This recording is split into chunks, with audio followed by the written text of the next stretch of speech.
నీ మంత్రదండాన్నే లేకుండా చేస్తాను. చూసుకో, కాచుకో. రాళ్లల్లో ఇసుకల్లో రాసుకోవడమేనా, ఇంకేమైనా ఉందా?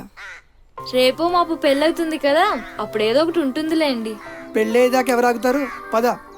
తెలియదంటావేంట్రా? దొంగతనం చేసింది నువ్వే. ఓ తలకి నువ్వే తీసావురా, పో బయటికి.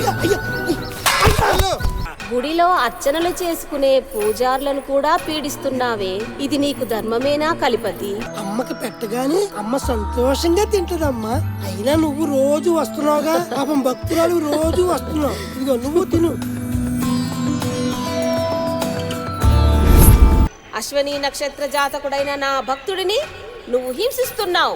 ఇది నీకు తగదు. వాడిని చంపే తీరుతాను.